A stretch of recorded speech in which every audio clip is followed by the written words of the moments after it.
माँ, ये जगह कितनी ज्यादा सुंदर है ना। मैंने तो सोचा था मैं इस बार अपने विंटर वेकेशन में कहीं पर भी नहीं जा पाऊंगी।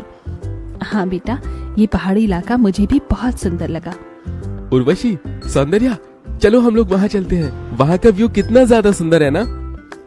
साहब एक गुब्बारा ले लो। बेटा, इतनी सी उम्र में आप लोग सड़क पर ऐसे गुब्बारे बेच रहे हो, कहीं कोई गाड़ी आ गई तो? आपके माता पिता कहाँ हैं? हम दोनों का दुनिया में कोई नहीं है। ये गुब्बारे बेचकर दिन में 10-20 रुपए कमा लेते हैं और उसी से ही गुजारा चलाते हैं। आप ये कुछ पैसे रखो और इससे कुछ खा लेना, ठीक है? नहीं साहब, हमें ये पैसे ऐसे मुफ्त में नहीं चाहिए। हम लोग गरीब हैं, लेकिन हम मेहनत का ही खाना पसंद करते हैं। आप इसके बदले ये सारे गुब्बारे ले लीजिए। उन दोनों बहनों को इतनी छोटी सी उम्र में इतनी ईमानदारी और मेहनत से काम करता देख सौंदर्या के दिल के अंदर उन दोनों बहनों के लिए ममता जाग जाती है। इन दोनों बच्चों का इस दुनिया में कोई नहीं है। देखिए ना, ये दोनों कितनी ज्यादा प्यारी और मेहनती हैं। क्यों ना हम इन्हें गोद ले लें। वेद को भी वो दोनों छोटी बहन बहुत ज्यादा पसंद आती हैं और वो उन दोनों बहनों को गोद ले लेता है। बेटा, ये सब तुम दोनों के लिए है और आज के बाद तुम तीनों बहनें हो। तुम तीनों कभी भी एक दूसरे का साथ नहीं छोड़ना।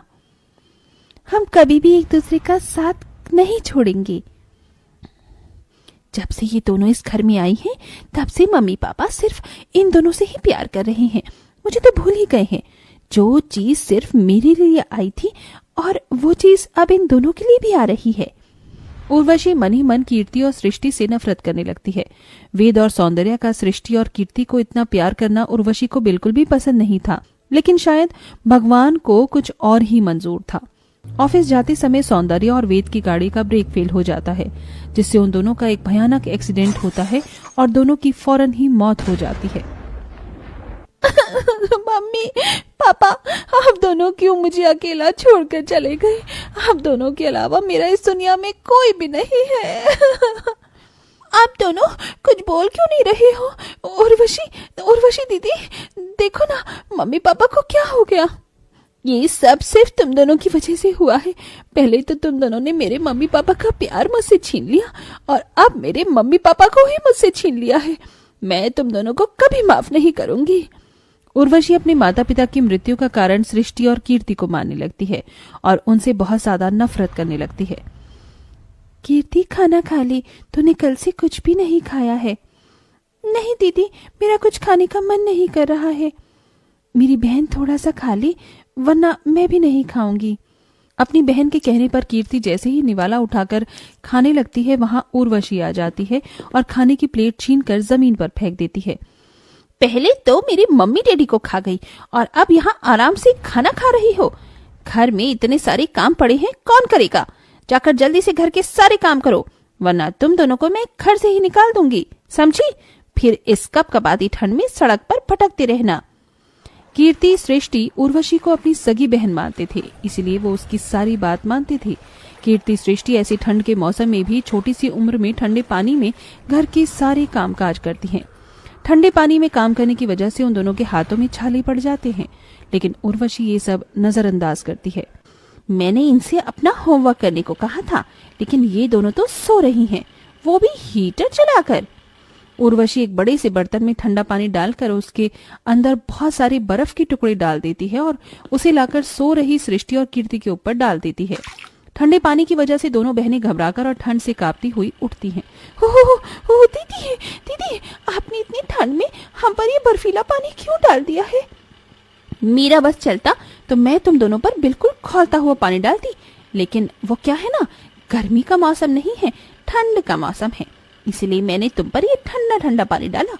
अब तो तुम दोनों की आंख खुल गई होगी ना, तो चलो जाकर मेरा होमवर्क करो और मेरे लिए गर्मा गर्म कॉफी बना कर लाओ। अच्छा दीदी, मेरी तबीयत खराब है, मैं आपका होमवर्क बाद में कर दूंगी, मुझे थोड़ी देर आराम करने दीजिए। तुझे आराम करना है? अगर तू आराम करेगी तो घर के सारे काम कौन करेगा? मेरे माँ बाप को खाकर तुम दोनों बहनों को चैन नहीं मिला क्या, जो अब तुम्हें आराम भी करना है? जितना बोला जाए उतना ही करो, समझी? उर्वशी का ऐसा बर्ताव कीर्ति और सृष्टि के पास सहने के अलावा और कोई चारा ही नहीं था। दोनों ही हमेशा अपनी सौतेली बड़ी बहन के सारे अत्याचार सहती और कभी कोई शिकायत नहीं करती। उर्वशी दिन रात उन दोनों से ठंड के मौसम में ठंडे पानी से काम करवाती और कभी उन्हें गर्म चिंटे से जलाती तो कभी कभी उन्हें पहनने के लिए गर्म कपड़े तक नहीं देती। लेकिन दोनों ही सौंदर्य की बातों को याद करते हुए सब कुछ सहती हैं। समय बीतता है और आज ये तीनों बहनें बड़ी हो जाती हैं। कितनी बार कहा है तुमसे कि मेरी परमिशन के बिना तुम लोग गर्म कपड़े नहीं पहनोगी, लेकिन तुम दोनों इतनी मोटी मोटी जैकेट पहनकर आराम कर रही हो। मैंने कहा उतारो ये जैकेट। तुम्हारी वजह से बचपन से लेकर आज तक मैं कैसे अपने माता पिता के प्यार के लिए तड़पी हूँ, उतना ही तुम दोनों भी ठंड में तड़पोगी।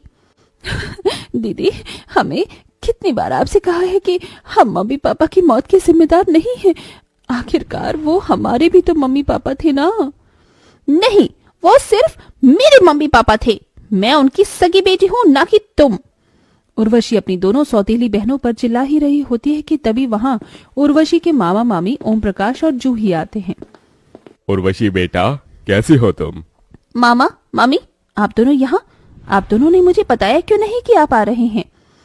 अगर हम तुम्हें बताती तो हम तुम्हें सरप्राइज कैसे देते? ये तुम दोनों यहाँ खड़ी खड़ी मेरी शक्ल क्या देख रही हो? जाओ मामा मामी के लिए नाश्ता लेकर आओ।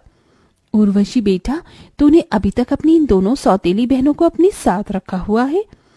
मामा मामी, मैं तो कब से इन्हें निकाल देती, लेकिन माँ ने कहा था कि मैं इन दोनों का साथ कभी ना छोड़ू, इसीलिए मैं इन्हें इस घर में रहने दे रही हूँ। लेकिन मेरे दिल में इन दोनों के लिए सिर्फ नफरत है।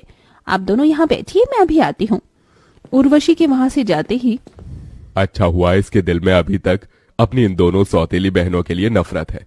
मुझे तो लगा था ये तीनों इतने सालों में मिल न जाए। अब हमें कुछ भी करके उर्वशी से जायदाद के पेपर्स पर साइन करवाना होगा और ये सारी जायदाद को अपने नाम करवाना होगा। ओम प्रकाश और जूही दोनों की नजर उर्वशी की प्रॉपर्टी पर थी। ओम प्रकाश और जूही को बात करते हुए कृति और सृष्टि देख लेते हैं और जाकर ये सारी बात उर्वशी को बता देते हैं। तुम दोनों को शर्म नहीं आती मेरे मामा मामी के खिलाफ ऐसी साजिश करते हुए? पहले ही मुझसे मेरे माँ बाप को छीन लिया और अब मेरे मामा मामी को मुझसे दूर करना चाहती हो। दीदी, हम सच कह रहे हैं, हमारी बात पर विश्वास करो। जस्ट शट अप, निकल जाओ मेरे घर से और मुझे अपनी शक्ल मत दिखाना। सृष्टि और कीर्ति अब पूरी तरह से टूट जाते हैं और घर छोड़कर चली जाती हैं, जिसका फायदा ओम प्रकाश और जूही उठाते हैं और जायदाद के पेपर बनवाकर उर्वशी के पास ले जाते हैं। ये किस किस चीज के पेपर हैं? उर्वशी बेटा, ये पेपर तेरे माता पिता ने बनवाकर मेरे पास संभाल कर रखे थे। इन पेपर पर साइन करने के बाद तू अपने बिजनेस को पूरी तरीके से टेक ओवर कर सकती है। लेकिन मम्मी पापा ने तो मुझे कभी इसके बारे में कुछ नहीं बताया। तू उस समय बहुत छोटी थी। चल अब जल्दी से साइन कर दे ये पेपर, हमें अब कोर्ट में भी जमा करवाने हैं। उर्वशी को जूही और ओम प्रकाश पर शक होता है। उर्वशी उन पेपर पर साइन करने से पहले उन पेपर को पढ़ लेती है, जिसे पढ़कर वो जान जाती है कि वो पेपर बिजनेस के नहीं बल्कि उसकी प्रॉपर्टी के हैं और उसके मामा मामी उसकी प्रॉपर्टी अपने नाम करवा रहे हैं। सृष्टि कीर्ति बिल्कुल ठीक कह रहे थे। आप दोनों की नजर में मेरी प्रॉपर्टी पर है। काश मैं उनकी बात मान लेती। हाँ बेटा, काश तुम उनकी बात मान लेती। चल अब जल्दी से इन पेपर पर साइन कर दे, वरना ये गन की सारी गोली तेरे भेजे में उतार दूंगा। मैं पेपर्स पर साइन नहीं करूंगी। ये प्रॉपर्टी मेरे मम्मी पापा की है, ना कि तुम्हारी। उर्वशी के साइन न करने पर उसके मामा मामी उसके साथ जबरदस्ती करने लगते हैं कि तभी सृष्टि और कीर्ति वहां पुलिस के साथ अचानक आ जाती हैं। पुलिस ओम प्रकाश और जूही को गिरफ्तार कर लेते हैं। दीदी, आप ठीक तो हो ना? आपको कहीं चोट तो नहीं लगी? कीर्ति, सृष्टि, मैं ठीक हूँ, लेकिन तुम दोनों तो घर छोड़कर चली गई थी ना? हाँ दीदी, लेकिन हम आपको ऐसी हालत में अकेला नहीं छोड़ सकते थे, इसीलिए हम पुलिस के पास गए और हमने उन्हें सब बता दिया और हम लोग सही समय पर यहाँ पुलिस के साथ पहुंच गए। अब आप इस घर में आराम से रह सकती हो। अब हम आपको कभी अपनी शक्ल नहीं दिखाएंगे। सृष्टि, कीर्ति, रुक जाओ। अगर तुम दोनों चली गई तो हमेशा के लिए घर में मैं अकेले रहकर क्या करूंगी? मुझे माफ कर दो। बचपन से लेकर बड़े होने तक तुम दोनों के साथ बहुत बुरा किया है मैंने। मम्मी पापा की आत्मा को ये सब देखकर बहुत दुख हो रहा होगा, लेकिन अब मुझे मेरी गलती का एहसास हो गया है। अपनी इस बड़ी बहन को माफ कर दो। आप हमसे माफी मत मांगी। आपने हमें स्वीकार कर लिया, यही हमारे लिए काफी है। हमें हमारी बड़ी बहन मिल गई और हमें कुछ नहीं चाहिए। उर्वशी अपनी दोनों बहनों को गले से लगा लेती है, जिसके बाद अब तीनों बहनें प्यार मोहब्बत से एक साथ खुशी खुशी रहती हैं।